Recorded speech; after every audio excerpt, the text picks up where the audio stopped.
So, what if I told you that the key to understanding our entire social media world, from influencer culture to TikTok trends, isn't in some tech company, but in the mind of an artist from 60 years ago? Yep. Today, we're decoding the almost prophetic vision of Andy Warhol. Okay, let's just dive right in because the parallels are wild. You look at his ideas from the 60s and they map perfectly onto our world today. His studio, The Factory, that was basically the original influencer house, the first content collective. His business art philosophy, I mean, that's the world of NFTs and brand collaborations, right? The way he used repetition to build value is literally the engine behind meme culture. And of course, his most famous prediction, the 15 minutes of fame, well, that's just what we call going viral. It's kind of spooky, isn't it? It feels less like he made a few good guesses and more like he handed us the actual blueprint for the 21st century. So that's the big question. How? How did this quiet kid from Pittsburgh see the future so clearly? To answer that, we've got to go back, way back. See, his vision didn't just pop out of nowhere. It was forged, piece by piece, during a really unique and frankly, pretty isolated childhood. Okay, so picture this. Young Andrew Warhol, the son of immigrants in Pittsburgh. A childhood illness basically puts him on lockdown, stuck in bed for weeks at a time. To keep him busy, his mom gives him Hollywood magazines and comic books, and that becomes his entire world. While other kids are outside playing, he's inside, getting totally obsessed with the machinery of celebrity.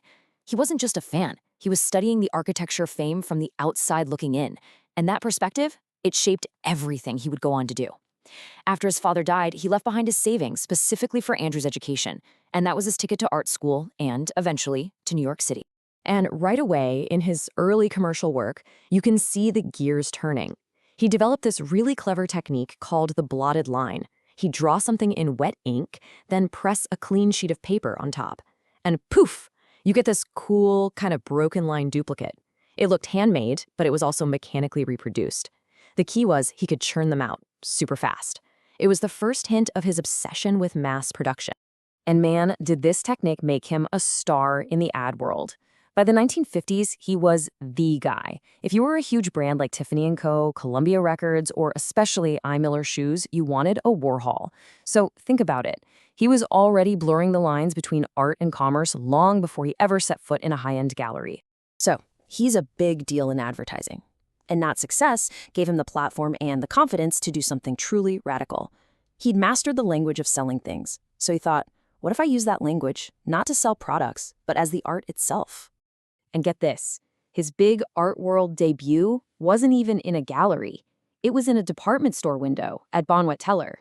He put these paintings based on comic strips right there among the mannequins, taking images from mass culture and putting them right back in the commercial space they came from.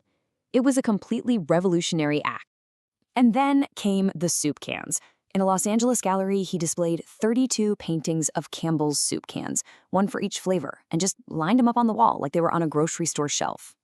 He took the most mundane, mass-produced item he could find and declared it high art. The art world was just stunned. They had no idea what to make of it. From a mass-produced object, he then turned to a mass-produced person, the celebrity. After Marilyn Monroe's tragic death, he created this piece. He wasn't just painting a portrait, he was painting her image as a product. The endless repetition makes it look like she's coming off an assembly line, while the fading colors suggest the real person disappearing behind the brand. I mean, that's an anxiety any modern influencer would instantly understand. Warhol absolutely loved Coca-Cola for a very specific reason. He said the president drinks Coke, Liz Taylor drinks Coke, and you can drink Coke too. No amount of money can buy you a better Coke than the one the guy on the corner is drinking. For him, a consumer product like that was the great equalizer. It was a kind of radical American democracy in a bottle. So how was he making all this work so fast? Well, the key was the silkscreen. It's a commercial printing technique that let him transfer photographic images directly onto a canvas.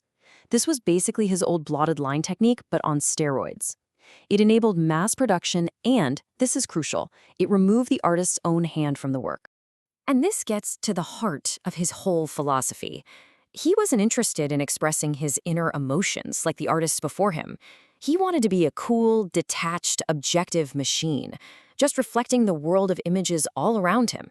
He didn't want a studio. He wanted a factory. And that studio, the famous Silver Factory, was exactly that, an open, chaotic, creative hub where anything could happen. But that all came to a violent, sudden end, an event that forever split his life and career into a before and an after. On June 3, 1968, Valerie Solanas, a radical writer who had appeared in one of his films, walked into the factory and shot Andy Warhol. This trauma reshaped everything. He was declared clinically dead before a 5-hour surgery saved his life. For the rest of his life, he had to wear a surgical corset to hold his organs in place. The shooting shattered his open-door philosophy. The factory became a secure, business-like studio. And his art, which was already fascinated with mortality, took on a much darker, much more personal tone. After the shooting, Warhol became more private, but his work became even more public and prophetic. He just leaned into the media landscape he had been predicting all along, fully embracing his role as a cultural oracle. In the 80s, he reinvented himself yet again with this legendary collaboration. It was this fascinating dialogue on canvas. Warhol, the established master of pop, would project a clean, mechanical logo.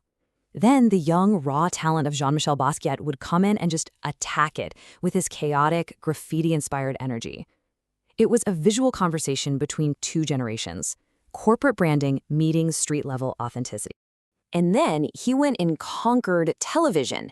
His MTV show was a chaotic mix of celebrity interviews, music, and performance art. It was the perfect preview of the fast-paced, uncurated, attention-grabbing nature of a modern social media feed. He was basically creating YouTube content 30 years before YouTube even existed. And this, of course, is his most famous prophecy.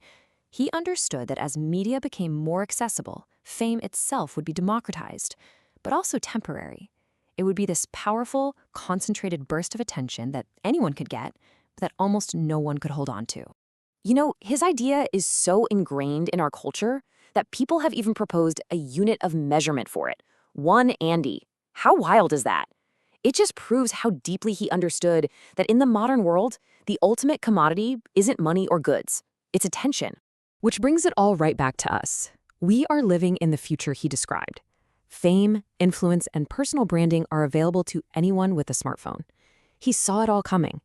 The only question he left for us to answer is, what do we do with it?